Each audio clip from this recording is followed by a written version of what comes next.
This program is designed to provide general information with regards to the subject matters covered. This information is given with the understanding that neither the hosts, guests, sponsors, or station are engaged in rendering any specific and personal, medical, financial, legal, counseling, professional service, or any advice. You should seek the services of competent professionals before applying or trying any suggested ideas.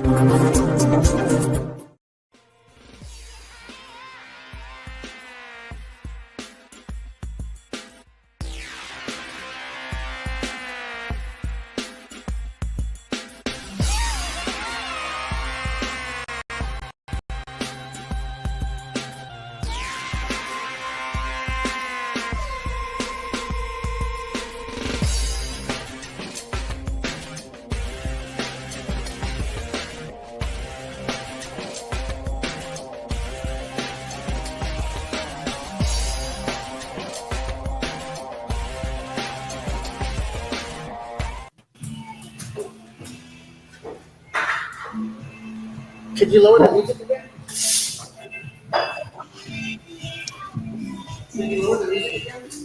Hey there, it's Brian Sebastian, movie reviews and more. And I know what's going on with that, with the music in the background. I knew that was going to happen.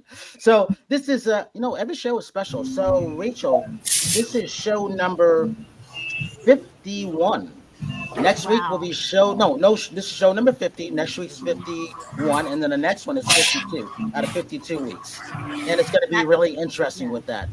And so, Ish, when you're not talking, put your mic on silent, then we won't have to hear the background of that stuff and be dinged. Yeah, thanks, because we'll be dinged for copyright infringements, and I don't want that. I want to talk about drum corps. But here's the thing about this. Been looking forward to this show. This will be the first one that we do, and we have another one coming up at the end of November. And the reason why we have to do this, because without these guys, minus Rachel, see, I get the picture on Rachel because she's the drum corps virgin. So we get to tell her all kinds of horror stories of what we went through, marching in our beloved drum and bugle corps, all the things that we did from playing drums, snares, bass, being in the horn line like Ish, like Mike. Doing all this stuff and still being fans many, many, many years later of what we're doing, and also learning how to repair instruments, because that's a lost art. That saddens me when you can't take an instrument and find someone to replace it, to fix it. That's not good. There's so few of them, and even last year, one of the short films that I was champion won, called The Last Repair Shop in Los Angeles, won an Oscar. For that, and I was like, this is great. It's got to win. And people loved it because it was so true.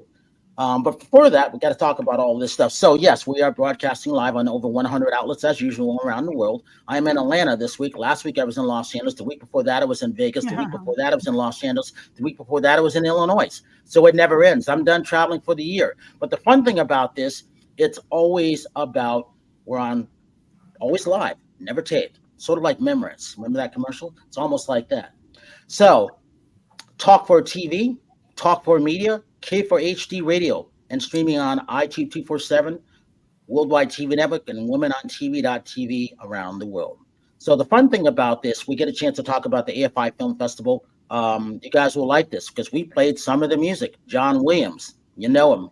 He scored Jaws. He came up with that. Almost every drum corps played Jaws. Star Wars. Almost every drum corps played something in Star Wars. He did all of that stuff, and it was great to see. He's 94. He's got cancer. He wasn't there, but it's one of these things where everybody will know his music, whether it's Gilligan Island, things like that. And it was an honor to see him. Steven Spielberg was there. J.J. Abrams, who does Star Trek, he created Lost. He was there. Kathleen Kennedy, she was there. Frank Marshall was there. Diane Warren, who had a film in Nashville, Tennessee, she was there. So it was good to see a lot of the old friends and some new ones too. So let's talk about this. Donnie, you wanted to do this. Ish wanted to do this. It was one of these things where we needed to talk about people who had marched in drum corps and bands and the difference. And, people who marched in the 50s, 60s, and the people who marched later on. It was always about what defined us. And I realized when I talked to people in the drum corps world, I forgot we worked on perfecting shows. The reason why we never taped because I came from the drum corps world, so we're always working on protecting our show, and that's what I realized. That's why we never have a tape show. We know what it's like to do it live and always have those rehearsals every week and just getting stuff done. So I'm going to start with Donnie. I want you to introduce yourself, Donnie, where you came from, what you're doing, why you're doing what you're doing, of the Wynn Center Toppers. Now, I knew Okay. of the Corps. I never got a chance to see them, but you and a few of the other guys here kept these things going. And Yeah. talk about what you've done afterwards, too, because it's even more important, bringing the drum corps world into the mainstream profession of what you're doing. Go ahead, Donnie. Okay. My name is Donnie Holder. I was born in Brooklyn, New York. My first drum corps experience was with this drum corps called the Spearheads from Brooklyn, New York. That was in 1961. And the corps itself lasted about 3 years.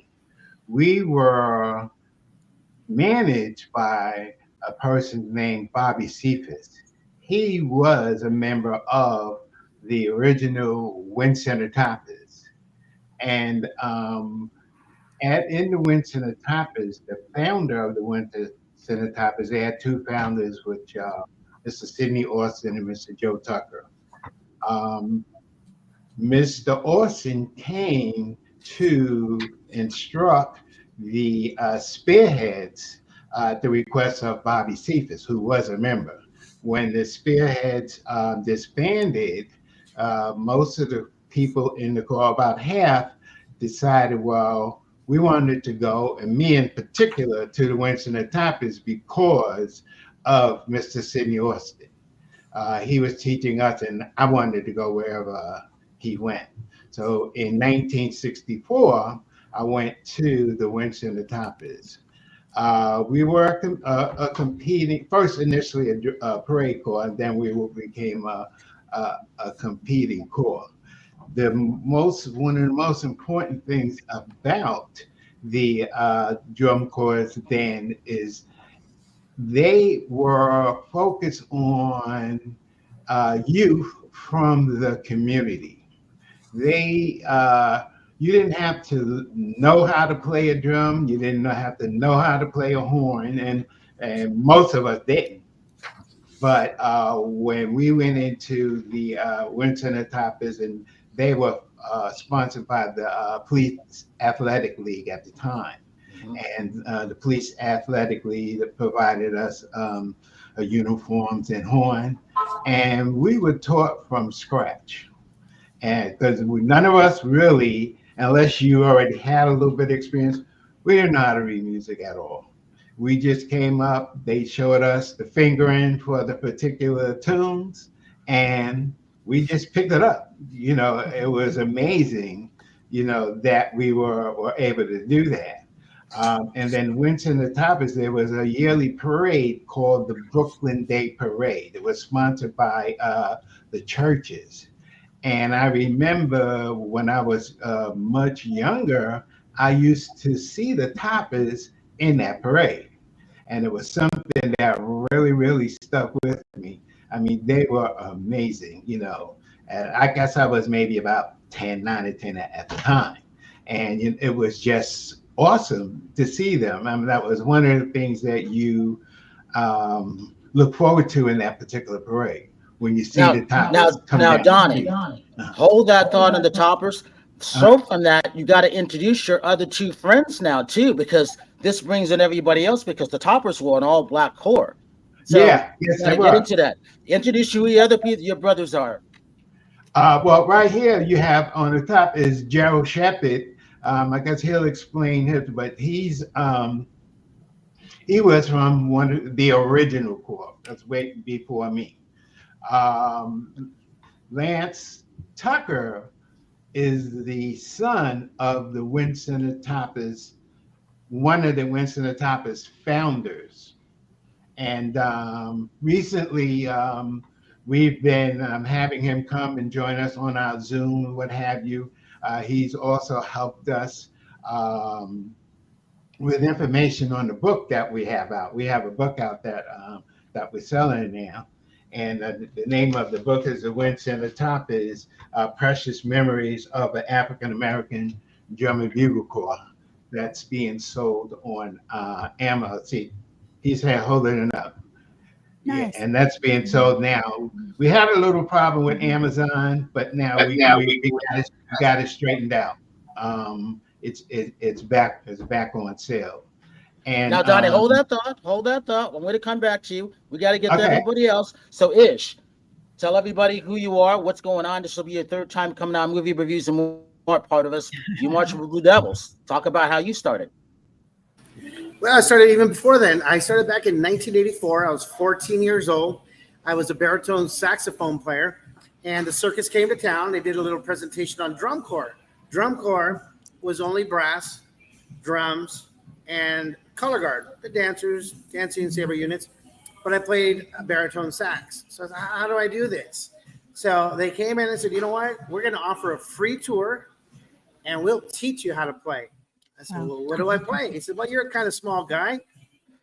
You look like a mellophone player. So they handed me a brand new mellophone, a King mellophone.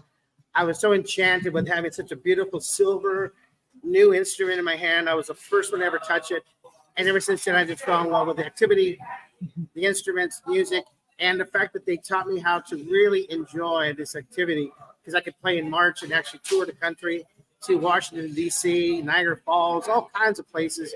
It really enriched my life. And I ended my career at 1990-91 Concord Blue Devils. Still played in the alto section, loved it. And taught for 30 years of high school bands locally, down in Miami, here and there, and still involved. All right. Mickey, let's talk about you because you joined late. So I hope we got your sound and everything like that. Tell us who you are, where you're coming from. Hey, how you doing, Brian? Thank you for having me on the show. And, talking about drum corps and how I started it is always a fun thing. Especially Rachel, thank you for listening to something like this. No, it's interesting. I like it. It's always fun to have people like you who don't have a clue about this, But so I started in upstate New York when I was about 11 or 12 is when I actually started it. But I tried to start a few years before that. I come from a family of musicians. My father started in the Army. He came out of the Army, and his father was actually one of the first Black musicians that started a all-Black jazz band, big bag jazz band in New York City. And so they believed in playing gigs. They believed in, if you're not playing in clubs, you're not playing music. So when the marching band and the drum corps scene came to town, they was like, nah. That's not what you do. You can't make any money doing that. If you want to make any money, you need to be in these clubs playing drum set and playing horns and playing other instruments like that. So my uncle, who was a drummer, he also, did that, but he found the love of drum corps, and he started marching drum corps, and that's what he wanted to do. Well, I wanted to do that. And when I was about 6, 7, 8 years old, I wanted to follow that. And he started marching the drum corps in upstate New York, Rochester, New York, called the Grease Cadets. And the Grease Cadets won championships. And so I told my mother, I want to do that. Well, when she started looking into what that was, and she found out that those people rode on buses, and those people ate peanut butter sandwiches, and those people, showered it whenever they did, every 2, 3, 4 days, and slept in. She was like, no, you're not doing that. No. You're not doing that. So she would let me do it. And they had a little kid drum corps called the Shoreliners. That was all little kids. We marched against the Shoreliners. I remember them. Little bitty kids. And I was like, Mom, they had little kid drum corps. She said, no, not for you. So she wouldn't let me do it. So when I got to be about 11 or 12, I stayed the weekend with my grandmother, who was all about drum corps. And she took me down for a weekend. And she said, okay, I'm going to let you try out. But my grandmother, she knew the horn instructor. So she said, okay, I brought my grandson down. You got 1 weekend to get this done and to get him in the drum corps. So she got me in the drum corps and he put me in the horn line. And I was the most unhappy child that you would ever see. And so she's like, what's wrong with you? You're in the drum corps. And I'm like, no, I don't want to do that. I don't want nothing to do with that. She's like, what do you mean? I got you in the drum corps. I said, no, I want to do that over there. And I pointed to the drum line. She's like, well, you're too little. You can't do that. I was like, no, I want to do that. So she walked me over to the drum line. She says, my grandson wants to do that. You got something he can do? And they had a cymbal spot. So my first year, I started in the middle of the summer in June. I played cymbals. And I learned the cymbal spot. And I marched cymbals that rest of the year. And the next year, I learned how to play quads, or tries then. And I marched tenors, and that's when it all began. And that's when my drum corps career began. And I marched 10 years of drum corps as a member. And then I taught another 15 years after that. And drum corps changed my life, man. I would not be the person I am today without that activity. So absolutely. Gotta love grandma. Wow. Exactly. So Mike, let's tell her who you are. And then after Mike, we're going to Dr. Gerard. Go ahead, Mike. You got it. So Mike, everyone knows me as the horn doctor. I got my start, my band director in high school would put on, whenever there was a substitute, he'd put on DCI tapes. And we didn't know what was going on, right? I just remember, like, every now and then we'd see these DCI tapes. I didn't really understand what it was. We wouldn't really pay attention. Then every now and then it would catch our attention. And then a couple of my friends started getting into it. And he came up to me one day and he said, you know what, Carrigan, you need to march drum corps. And I thought, all right, sure. So my first experience was with the Crossmen, which was coming out of a good year. That this would have been 98 was my rookie year. And Crossman was coming out of one of the real big Birdland shows or something like that. And I went through the whole winter season with Crossman. And they came to me and they said, hey, look, this is my first year. I would have been like 16 years old or whatever. They said, we think you might have a spot, but, we're not sure if you're going to have a spot or you're going to be an alternate. But they need lead mellophones up in Boston. And this was the 1 year that the Crusaders were part of YEA. They were going through some tough times back then at that point. And YEA kind of helped them go out on the road in 98, the one single year. And since I was with Crossman and they had that relationship, they put me up there Memorial Day. And I remember rolling up. My dad drove us up from Southern Maryland, 9-hour drive. And I showed up and they said, all right, we got to fit you for a uniform. And I was like, oh, wow, that was pretty fast. I don't even know the music yet. They handed me a horn. They sized me up and they said, yeah, we need to put you in a uniform for the show tonight. And I'm like, whoa, wait a second. What show? They literally, like, this is the tail end of really, I mean, the Crusaders have a really special place in my heart. But this was the last year that the drum corps had never made finals. So we still have a lot I've got kids in the horn line that remember like what we were talking about earlier, where you didn't know how to play horn. You were taught the buttons and, just they would teach you how to play the horn on a napkin kind of thing. So I was part of the drum corps when there were still kids from the old school Boston that remember those times. And my first show is that night. And we circled up. We were like, what are we doing? We sang the song, the corps song, We Are Giants. And it was just that it was like I was becoming welcome into this family. And the experience with the Crusaders was something I hadn't felt before. And here I am. I played one trill for that show. It was a standstill performance. They just needed bodies. So anyway, that started my drum corps career. I marched that last year. Boston had never made finals. I was part of the drum corps the first year we had ever made finals. Got some really incredible memories for that. I remember walking to finals for the first time with that red uniform, and other drum corps stopped their warm-ups when they saw us walking to the field, and they just stopped and clapped for us. And then in 2000, that was a special year to be a Boston Crusader. That was the red show. So we kind of accelerated from 15th place to 9th place to 5th place. And it's just being part of that momentum and feeling that energy is something that has definitely changed who I am inside. And I owe a lot to the drum corps activity. So Rachel, we got to introduce yourself because you got a horn next to you. So because you're the drum corps version, which is good. So we get to say and tell you these stories, like I said, which is why I'm the drum corps nut on Instagram, because it goes back to what Donnie was saying of how we started. My mom put me in a drum corps. I wanted to be in one, but I was afraid to ask because I was shy back then. And it was like one of the best things she ever did. 3 things. She put me in a drum corps. She made me go to Europe. She moved us into an all-white town, East Lyme, Connecticut. And so those 3 things define me going back to DCI and drum corps. So Rachel, tell them who you are, where you come from. Okay, my name is Rachel Roberts. I'm from Houston, Texas, and I have a little morning show called Coffee Talk. And but I grew up around performing bands. My mom, she organized performing group tours all over the world. So I did grow up around, bands and travel with them. We took the Hardin Simmons Cowboy Band. Have you all ever heard of them? We took them to Nice to perform in Carnival, and then the USC band to the Sydney Olympics, and big tours and trips. And yeah, so my mom loved the band. She when she would hear the drums and that was her thing. She was this little 4'11" woman.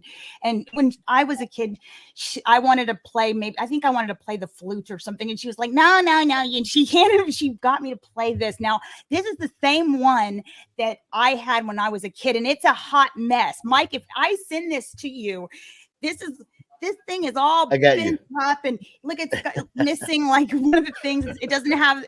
But I love it because it's it reminds me of when I was a kid and, how I would try to play. I'm going to send it to you. I'm your guy. I got you. And I love y'all's stories. This is so Dr. awesome. Gerard, it goes into what like Rachel was saying, the love of music and stuff like that. Talk about, because we're going back to the past now, because there's that gap, but we all love the same thing and still love the same thing, whether we're repairing, whether we went on into the military, because we have some veterans here, because people don't understand drum corps came from the military world, going back to the Civil War. You see those 3 guys marching with a Band-Aid and the big drum. That was the first start of a drum corps. And that's what led to all of these things like that. Dr. Gerard, go ahead. You refuse to call me Gerald. I'm going to call you Gerald. Okay, that's better.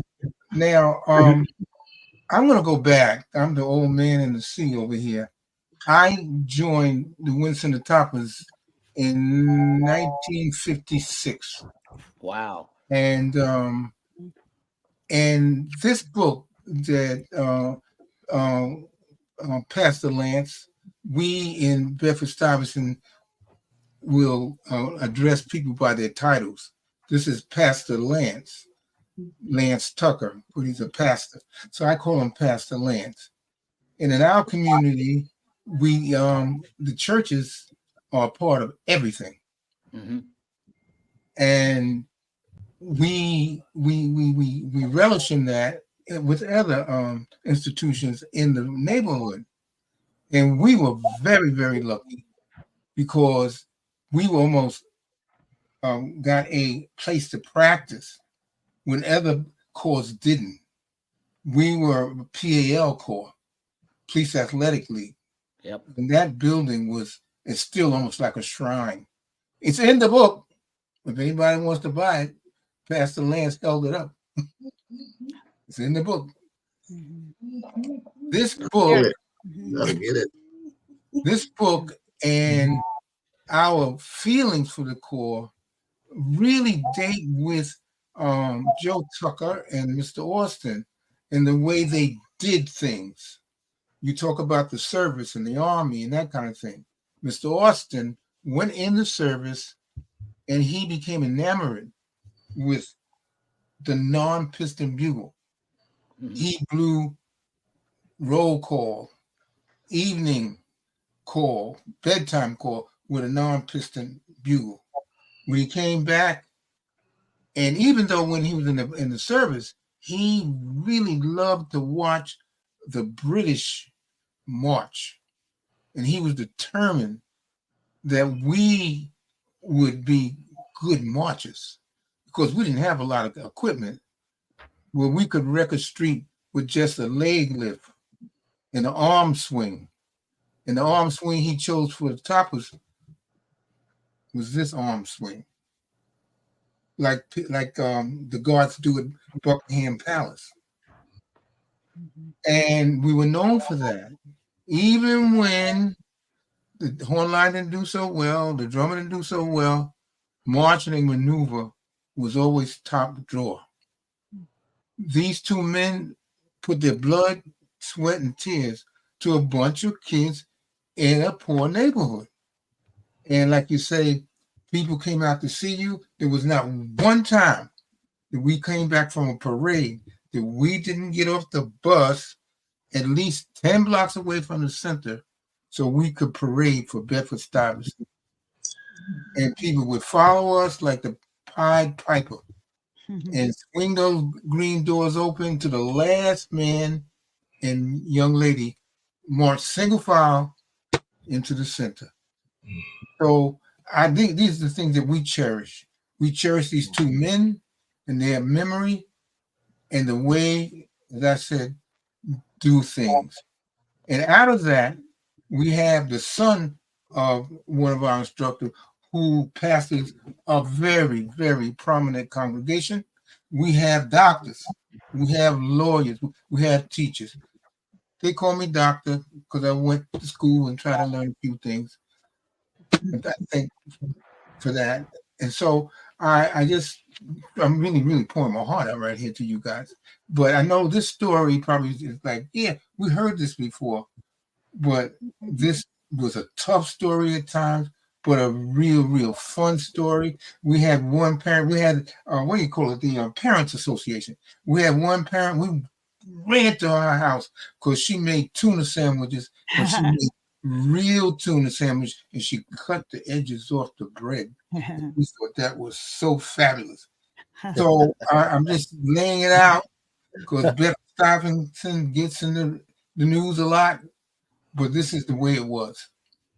So I got to say this. So when I marched with New London Surfers, I started with cymbals too, and I played tune bass. I was first bass, and then I went and played triples, and then I didn't realize I was small until they put me on the. Remember that we used to carry timpanis, everybody. So yeah. I was on the small timpani, and we had the leg lift on that one, and we had you. So Rachel, you made braces because people talk till this day talk about bad backs carrying marching timpanis and stuff like that. We didn't have braces. We had straps. The snares had straps at that point, and you would see everybody would take the shirt up and they would be tan, but you could see the strap from the sun because we all marched in the sun for hours. So back then, hours was 8 to 12 hours in the hot sun. So when I think of a memory, we hold the record for 38 lunch stops at McDonald's. So if you see a drum corps coming to McDonald's with 100 and something members, and then you see another drum corps coming, Phantom Regiment, the people were not prepared for this. Kids running into McDonald's because we were all hungry. And you talk about not eating and not showering for days. Those are some of the best memories we ever had. Marching in a cornfield. I remember Akron, Ohio, marching in a cornfield in Akron, Ohio. And then one of our cymbal players, his name was Cleve. He was like 6'9". He just couldn't hit the note. And my uncle, he was they called him Crank. He was the center snare. And he got tired. He goes, "You missed that mark one more time, I'm gonna come and hit you in your chest." And Cleve missed it. And my uncle went back and went wham, hit him in his solar plex. He never made a mistake ever again. But it was one of the best things because you learned how to perfect things. But when you're on tour, I don't know if you guys remember, well, I'm sure you do remember, we would say when people were acting up in winter camp, we said, just wait till tour comes. We're going to get you on tour. And when they said get you on tour, that means all those people who screwed up and made fun of you and you got your asses kicked. But it was fun because you learned the craft. You learned how to perfect it. And you, as Gerald was saying, you learn to march in pride. And it was one of those things where people did follow you. We were the Pied Pipers and they followed us. And like, we wanted to do that. And that was fun. Donnie, talk about your experience of when you first learned what instrument you were going to play, what that was like for you. Okay, we started off with, believe it or not, G bugle that had just one valve. After that, we grew up to a valve and rotary. And we were taught, like I said, they showed us the fingering and what have you. And we kept with the G bugle. We never like had to the point where they played trumpets and what have you. But we did have the 3-valve G bugle. And the thing about that is most of the people who went through that corps could tell you that if it wasn't for Drum and Bugle Corps, Wynn Center Toppers in particular, but there were a lot of other Drum and Bugle Corps in Brooklyn. You know, they had the Carter Cadets was a pretty good one. They also had in Manhattan the Innocent Warriors. There were quite a few. And they would tell you that had they not had that drum corps experience, there's no telling which way their life would have gone. Some of them could have been drugs, jail, or what have you. It was such a thing that kept you close. I mean, you didn't have to, no one didn't tell you you had to go to rehearsal. You looked forward to go on rehearsal, even if it was every day, you know. And with the instructors that we had, you know, it was a beautiful thing. You know, and I would like to add, Donnie, we need Mr. Austin and Mr. Tucker to punch us in the head. They, you know, they just looked at us. And that's something in some homes when a granny or auntie or uncle looks at you with the look, you know you got to do something. All Mr. Austin had to do was look, and Mr. Tucker said, look, turned around, and we knew they meant business.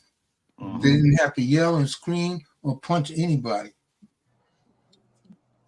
Yeah, I posted a couple of audios of the Wynn Center Toppers on YouTube, and there's also one video. Unfortunately, it's the only video that we have up there. That video is of the Wynn Center Toppers Alumni Corps, and it was from 1995. We started the Alumni Corps in 1991, and what we did that was to for the Brooklyn, I had mentioned to you earlier, the Brooklyn Day Parade, and we wanted to revitalize that parade. So we got members together because they asked me to come do it in 91, and there's no way. The day that we started the first rehearsal, I quit 4 times. I said, I can't do this. I can't do that. I cannot play this horn. But believe it or not, Mr. Austin was still around, and we hung in there. And actually, we have a brass ensemble right now that we're still playing with people from Virginia, Pennsylvania, me from North Carolina. We have a person in Florida, and a couple of times a year we'll get together. Now we do rehearse like at home, so we'll have the parts together, but at least once a year we get together and we perform. And you know, it's still a beautiful thing. You know, it's in our blood. And talking about a beautiful thing, hey Mickey, talk about what you're doing now, what you've created. Well, man, kind of going back to what you were talking about when you were carrying that timpani around and dragging those big drums when you were little. We are at BAC Musical Instruments in Kansas City thinking about health and wellness for these kids that are out there carrying these drums. They are still rehearsing long hours, not anything like we did. It's against the law to do things like we did back in the day. That's true. You can't rehearse those kind of hours. You can't in sun like that anymore. But we are trying to help them with lighter instruments. And from a percussion standpoint, we are looking at what they're playing on. About 20 years ago, the drum heads changed, okay? Manufacturers tried to make drum heads last longer. And that was a great thing from the affordability for bands and for musicians and all those things. But what that did is they didn't think about what it was going to do to the drum, number one, and what it was going to do to the musician. Okay. And what it did to the musician is it gave them a harder surface to play on because those heads were bulletproof vests. Literally, they were made them out of Kevlar. Okay. So Brian and I, we were drumming about that time when they changed those heads, and we actually had to go from playing on a plastic surface to a surface that was like a bulletproof vest. And it was like playing on a table. Okay. Well, when you do that for a certain amount of time, and you have no give in the drum, it develops carpal tunnel and tendonitis and all kind of problems in your hands and in your arms. I didn't know that. I never thought about that. Yeah, man, that's exactly what it was. And the manufacturers only thought about the fact that they were stopping the drums from caving in, because that was the purpose that they were going for, right? Those heads were making the drums cave in because the heads were stronger than the wood. Well, they put a rim on top of the wood, stopped the wood from caving in. They were done. They stopped thinking, but they didn't think about the changing of the sound. They didn't think about what it was doing to the player. Okay, so for the next 20 years, they just left it alone. And they developed a whole generation of snare drummers not knowing that they were playing on something that was incorrect feeling and incorrect sounding. Okay, so for a teacher and a musician like me, I sat there and goes, man, there's got to be something that we can do to change that. It's got to be something that we can do to fix that. It's got to be something that we can do to make that feel better and to make that go back to what I played on and what you played on. Okay, so what I did and what my partner Al Murray did, who really was the brain trust of all of this, of me having to say, over the years, dude, isn't there something we can do about this? Isn't there something you can do about that? It's got to be something. And he has developed many drums over the years. And I was the guy that was like, hey, that's cool, but and then, he get mad at me, but come up with the next thing. So the next thing was this thing that we have out of 825 and out of BAC, which is this drum here. I don't know if you can see it. I don't know if I can bring it down where you can see it. But it's a wooden drum, isn't it? It has a wooden hoop on the top. Okay. And every other drum has a metal bearing hoop on the top. And what that metal bearing hoop does is it makes it feel like a tabletop on the top, okay? And it doesn't give you any give. This now gives you give, and we made it able to come in and out of the drum. So if it ever has a problem, we just send you another one of these instead of having to buy a whole drum like you did back in the day. And Mickey, who created them? Who created them?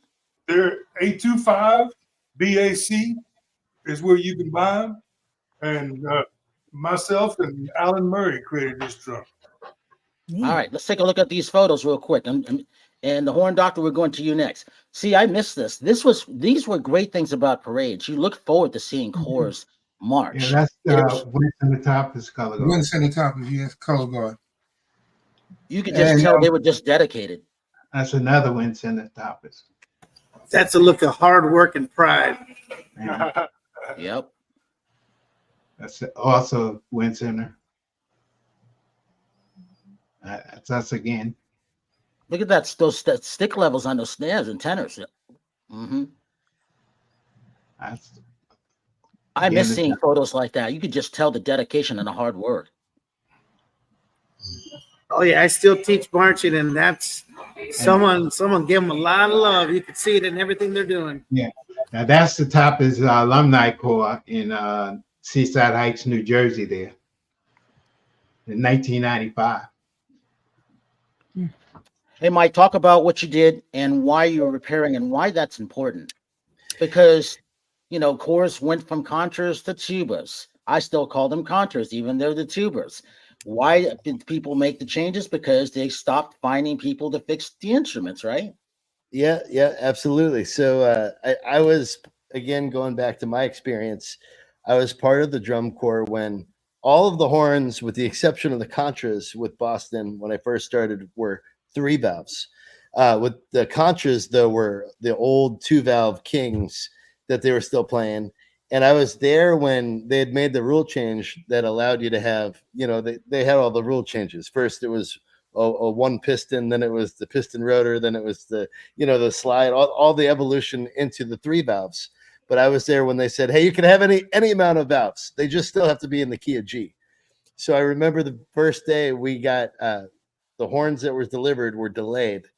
We got 1 contra that was 4-valve. The rest of the section were all 2 valves, and they gave it to the biggest, baddest Boston Crusader contra player. He had a sleeve of years he marched.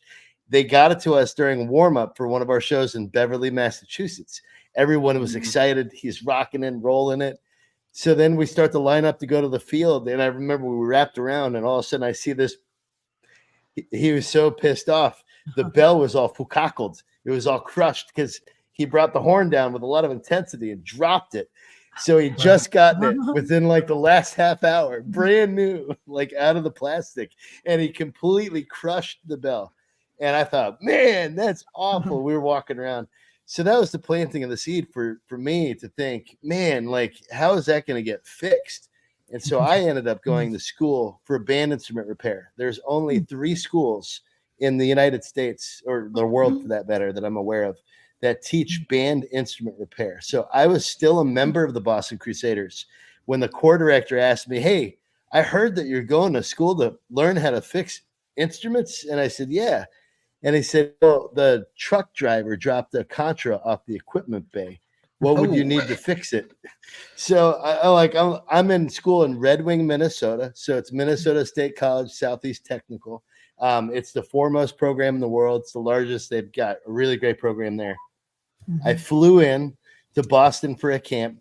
I told them, get me a vise. I'll bring some other tools, which I brought on the plane, by the way. I did this multiple occasions. We're talking like this was around 99, 2000. And I had to carry on my plane all these screwdrivers, a little torch, all sorts of tools.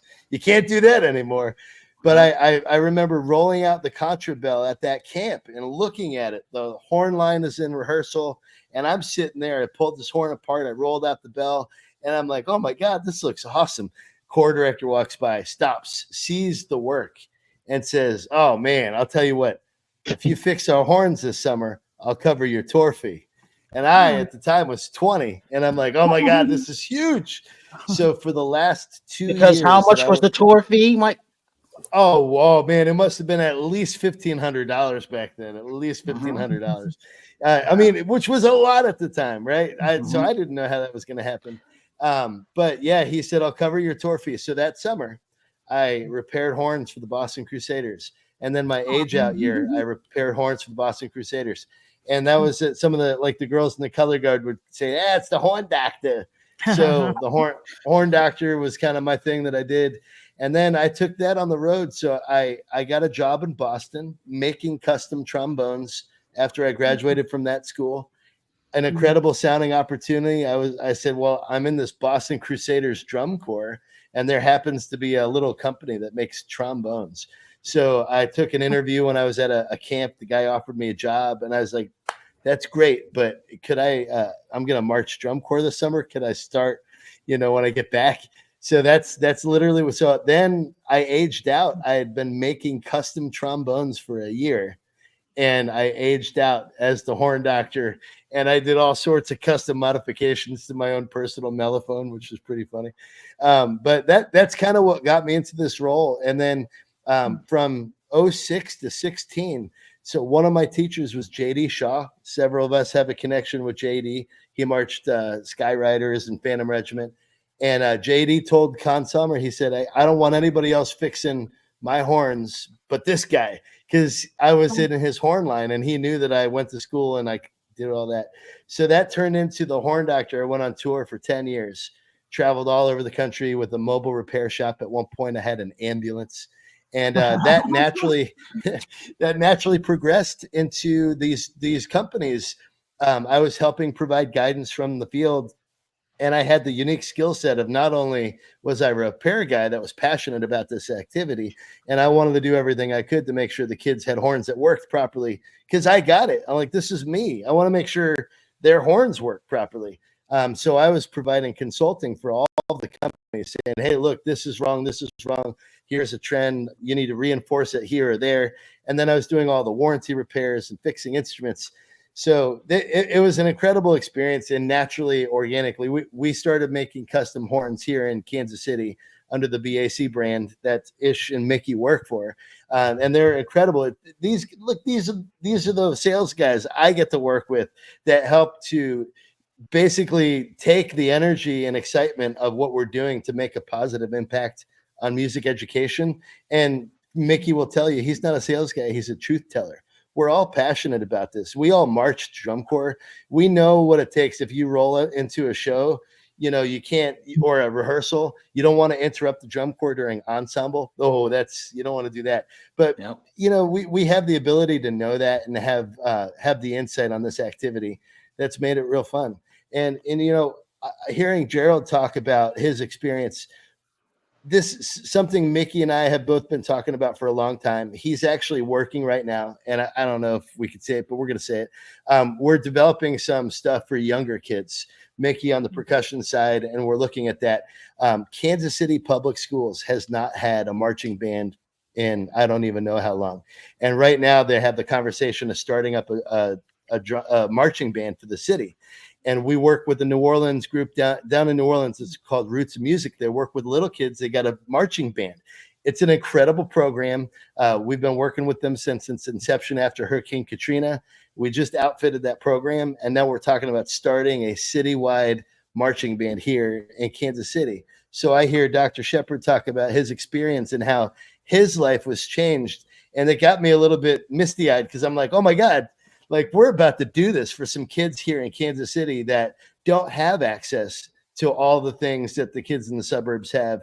And we're going to make that happen. And I'm so proud to be part of that and to have people like Ish and Mickey that believe in that makes it happen. And Mike, we got a couple minutes left. Give your social media links so people can reach out and find you, because there's so many people who need their instruments fixed. Yeah, definitely. So hit us up. So we got on all the social medias, we got hashtag BAC Music or cool as BAC. We handcraft custom trombones and trumpets right here in Kansas City's historic jazz district. I'm across the street right now from 12th Street and Vine, which is referenced. So I'm the Horn Doctor. People can find me on the Horn Doctor. We're on TikTok with BAC Music. We're on Facebook, Instagram. Our website, scrolling at the bottom there, you'll see it, bacmusic.com. Reach out to Ishmael is in California, so he's helping work like the west side of the country. Mickey is right now in Texas, and he's helping with that. But we're the kind of company that'll pick up the phone, will return your phone call, will return an email, and there's not a lot of nonsense involved. We want to help you out. So if you're interested and you need new horns or drums, reach out. We want to help you. Mickey, social media links real quick. No social media, but you can get my email. It's MICKEY, just like the mouse. You got to know that. At bacmusic.com. Straight to my email. Ish, tell them who you are real quick. We got about 90 seconds. Go ahead. Okay, real quick. I want to culminate everything. I have tears in my eyes from all the stories because I live them too. But to see everybody has them, it's awesome. But we've also had stories and dreams. This is Mickey's dream. And I'm in a loud place, but I'm going to show you true music. We're in the shirt, 8 to 5. It's a new brand. And here's the drum. It just got to California. It's actually got the drum head on it. The beautiful part about this drum, it's got a wooden sound, a real deep, real sound. So you drummers, Gerald, Donnie, and Lance, from the center, all around, you're going to hear the drum sound. It doesn't have that metal pingy sound with all the new Kevlar. This is a real drum made by a person with a passion and love for what we do. Mickey, your dream is real. All right, Donnie, real quick, give the social media links how people can buy the book and reach out real quick. Okay, you just go to Amazon.com and just type in Wynn Center Toppers, and the book will come up. Rachel Roberts, social media links. Rachel Roberts Recipes, also Facebook on Rachel Ann Roberts. Mickey, where are you in Texas? I'm in Dallas. I'm in Houston. All right. All right. I'm in Weatherford, right west of you, Mickey. Hey, Weatherford, I know where you're at. All right. Brian, I'm gonna send you the link to the book, and you can pass that on. Okay, Brian? Absolutely. And I will have everybody back one way or another because, time goes quick. So I just wanted everybody to get to know each other that past, because without that past, there's no future, as we all know. And so, this is the fun part about it. Man, we're out of time. This one's quick. I really enjoyed it. This was really, really great. Hey, I got to say this. Thank you for everybody coming. This is only the first one, and we're going to do another one. I think the last week of November with Robbie Robertson, who's been on his family founded the Crossmen. So when they did the 50th anniversary of the Crossmen, he's going to be on with probably the woman snare drummer who kicks ass. She's really good. Robbie's a very good friend of mine, man. He's going to be on. So I kind of want to scoop certain people back on and just keep it going. I got to say this, we're out of time. So thank you, everybody. And I always say this, have a good night tonight, a better day tomorrow. You see someone without a smile, please give them one of yours because the world needs it. I'm Brian Sebastian. This is Movie Reviews and More, and we will see you next week.